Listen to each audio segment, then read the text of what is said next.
Welcome to A1R Psychic Radio here on Moonstruck TV with Amanda Hall, Psychic, all the way from the Gold Coast. Let's just reaffirm Happy New Year to everybody around the world. It's an amazing time of the year, I think, when we all sort of head into the new year with such positivity and such excitement and all these great intentions. You know, whether you set New Year's resolutions or whether you just set intentions or you sort of write yourself a little list of the things that you're going to achieve this year, it's amazing how quickly we forget those, or we'll do them next week, or we'll put them off till next month or whatever. My New Year's intentions this year was to have a little bit more work-life balance. As I've mentioned before on previous shows, I'm a little bit of a workaholic. Last year I set the intentions of not working weekends and my children nearly fell over.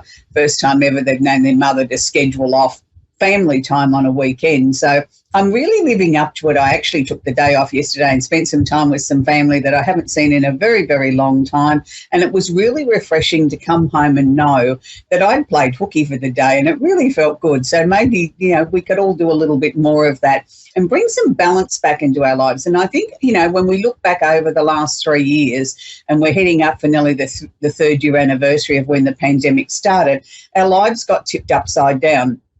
We all needed to reorganise ourselves, look at our world through a different lens, look at the simple day-to-day tasks that we did in a different way, whether it was going to the shops to, purchase food to feed the family, or going to work, or just our leisure time and things like that. Everything went sort of upside down and sideways, and we all had to find a new normal. And now we're slowly starting to get back to what was previous pandemic times, and people are travelling more and spending more time with family and loved ones, and, borders are open and things like that. It's really exciting to sort of see that, when you're out and about, that people are really starting to reconnect with their roots, starting to catch up with people that they haven't seen in a very long time, or making that extra special effort to attend a family event that once upon a time they would have made an excuse at why they couldn't go.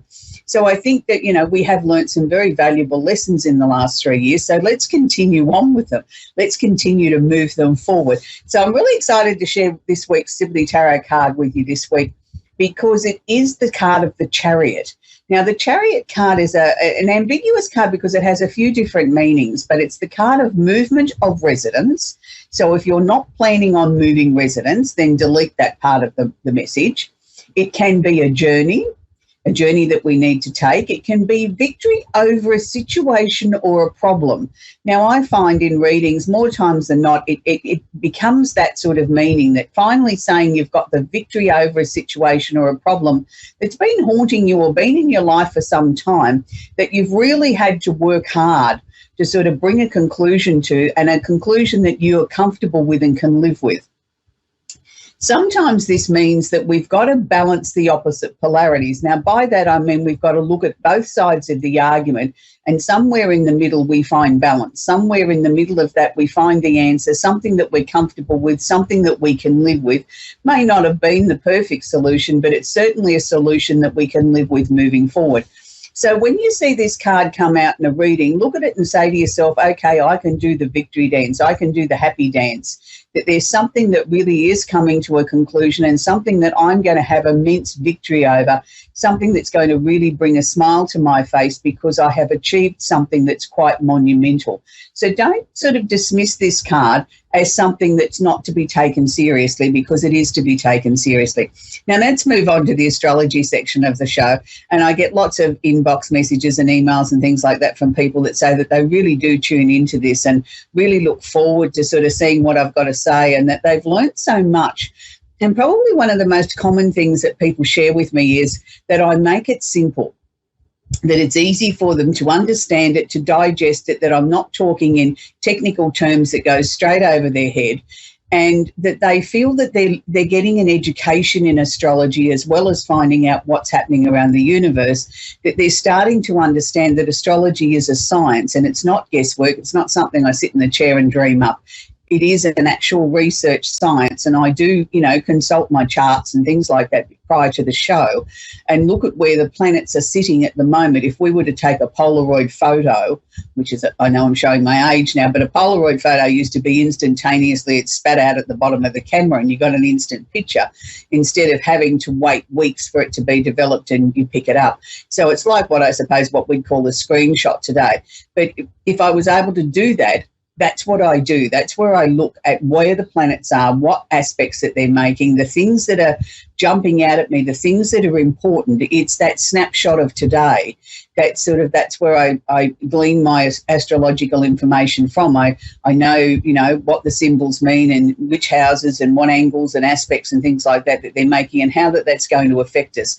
So there's just a little general idea of how I do the astrology situation every week. And I do that just prior to the show so that it's on my board that I can read, and then I sort of just share with you my knowledge off my head of what I understand astrology to be. It's not prescripted. It's not something that I read off a teleprompter or anything like that. That is my actual knowledge coming verbatim out of my mouth as I sort of glance at the whiteboard for just what the symbolism is, and then I move from there.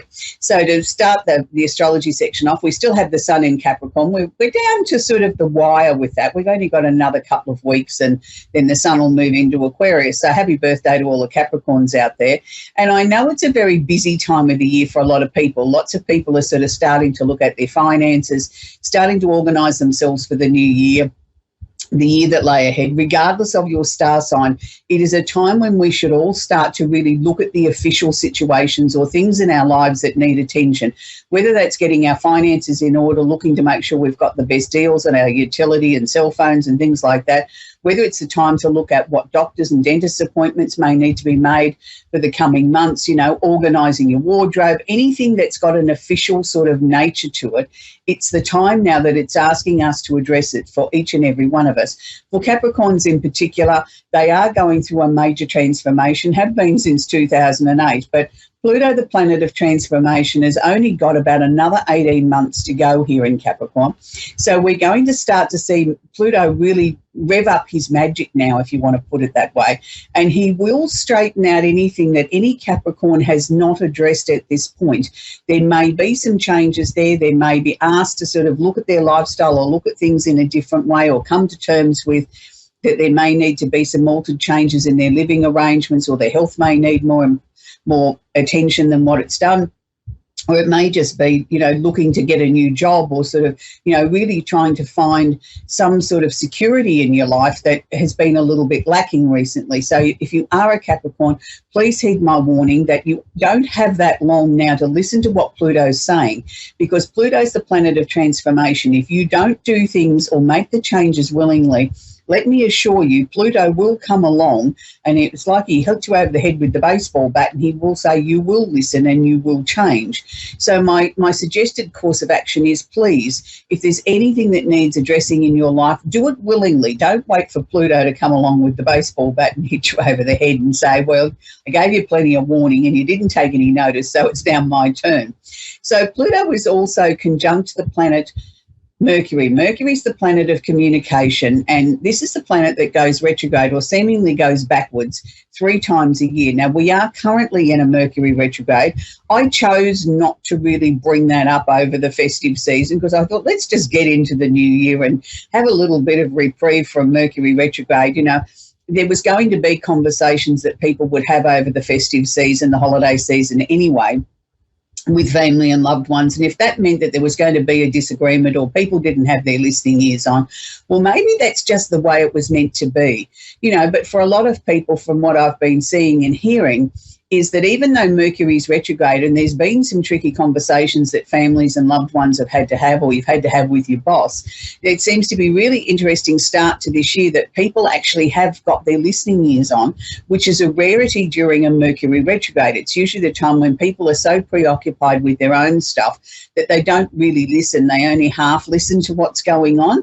But, at the moment, it seems to be the exact opposite, which is wonderful, because it means while Mercury's in Capricorn, people are really taking notice of the conversations that are happening around them, listening very intently, maybe not necessarily coming up with the answers that everybody wants to hear, but they are certainly listening and being constructive instead of being destructive, which is quite often what happens in a Mercury retrograde. And a Mercury retrograde sometimes is the time that you don't sign a contract because there might be a spelling mistake or a mistake in a numerical error there that, could end up costing you a lot more money. I always suggest, if you've got to sign a contract or something really important under a Mercury retrograde, print it out and read it out aloud. That way you tend to pick up a mistake better than you do if you just scan over it and read it on your screen, you tend to miss it. So Mercury retrograde till the 18th of this month. So I know we've still got about a week to go.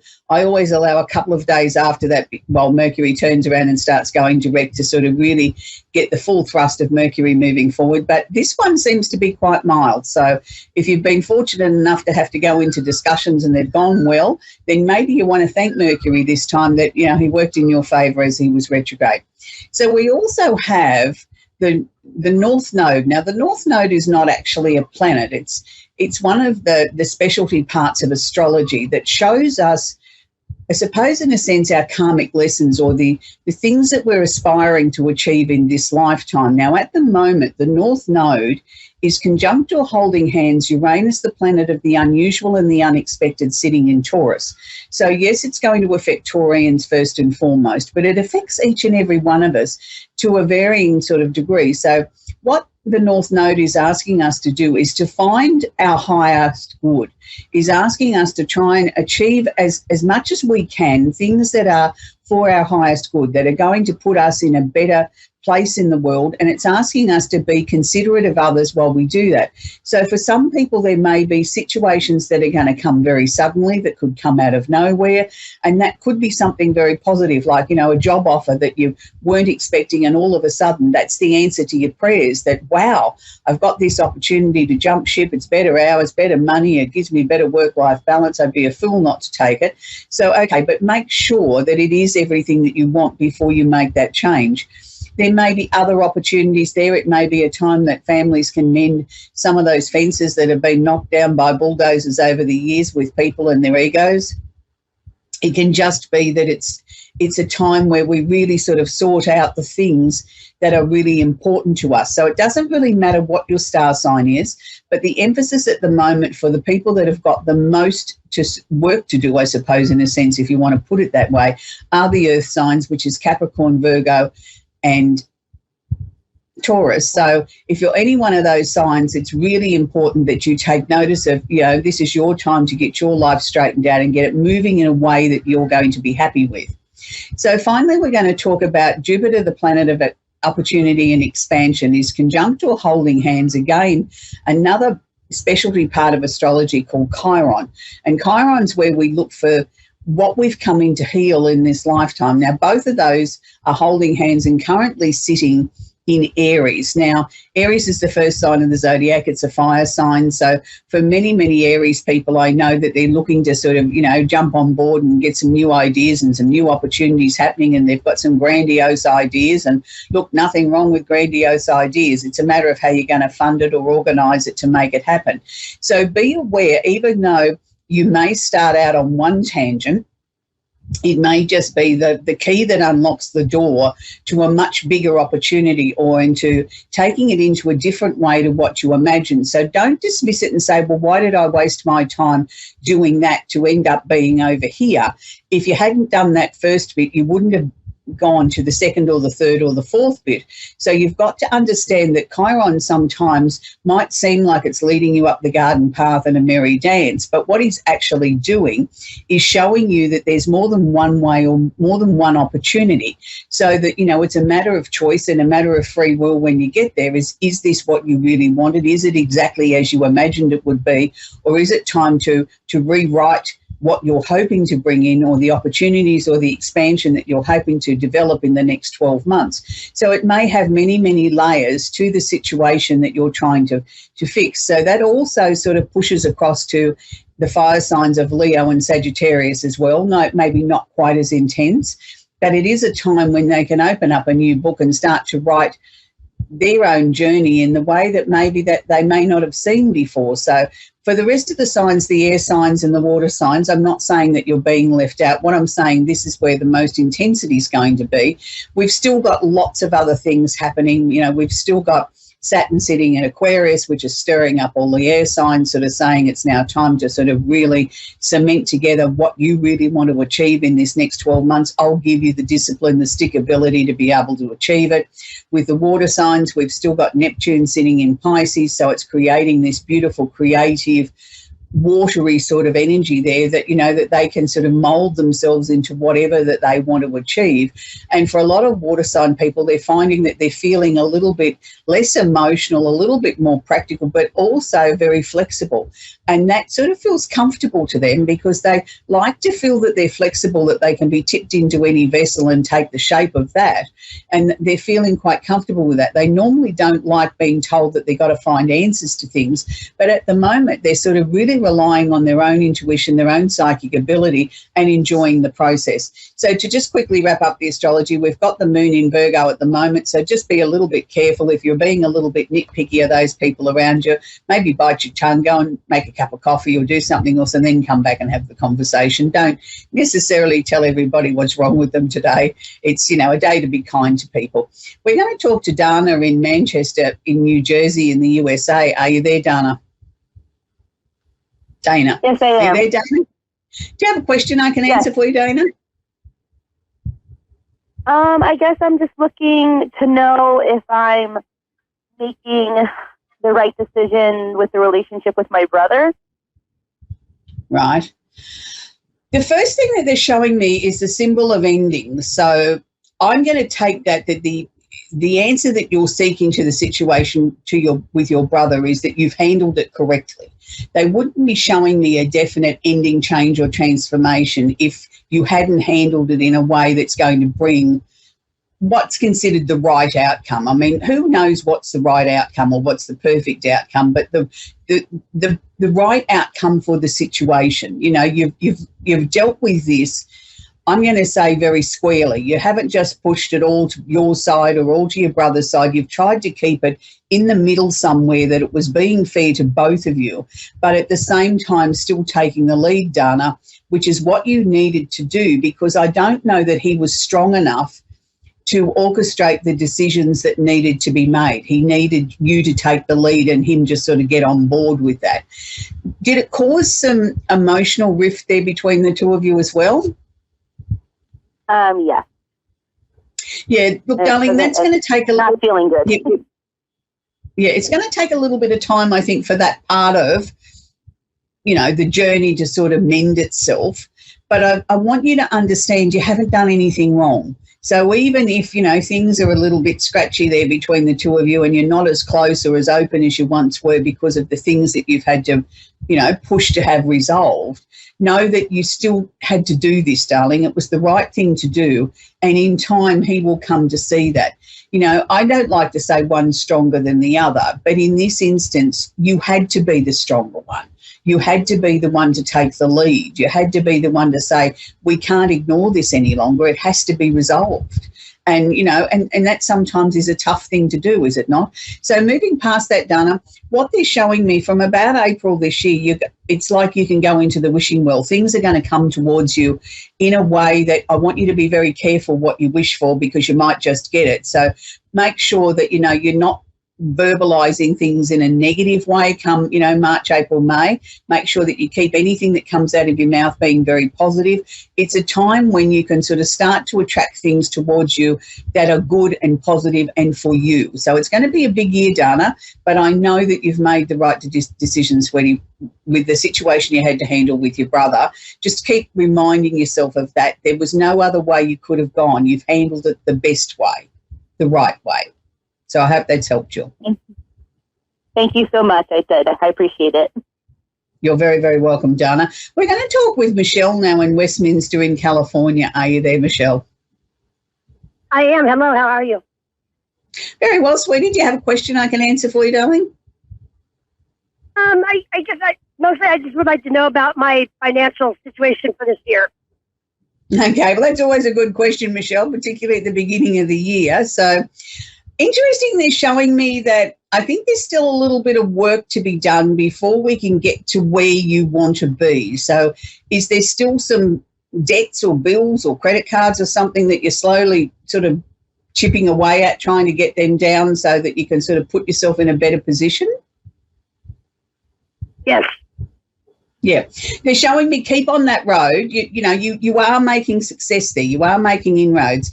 I feel by the middle of this year, you'll be in a much better financial position than what you are in January. And you're going to look at that and say, wow, I didn't realise I'd come so far so quickly. So just keep chipping away at it, because I do think this year is the year where we can really get you back in the driver's seat of your own finances and start to get some, dollars in the bank and a little bit of savings, and put you in a position of power again where, you can start to make some informed choices about your future, because you've tidied up all the little bits and pieces everywhere. It's not that there was, you let things get out of control. I want to be very clear on that. It was just circumstances presented themselves and you had to fix the problem, so you did so, but it's left you stretched.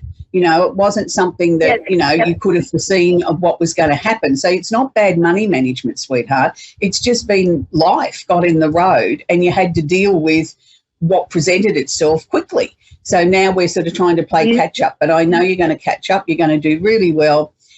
Is there something else that you've been looking at taking up that might have been a sort of a little bit of a hobby or something? Because I'm seeing something here, Michelle, besides your normal income, there's a little bit of extra income on the side, but it's something that you look at it and you say, I wouldn't call that work. I just love doing it.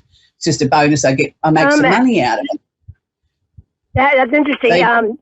I've been painting a lot. Right.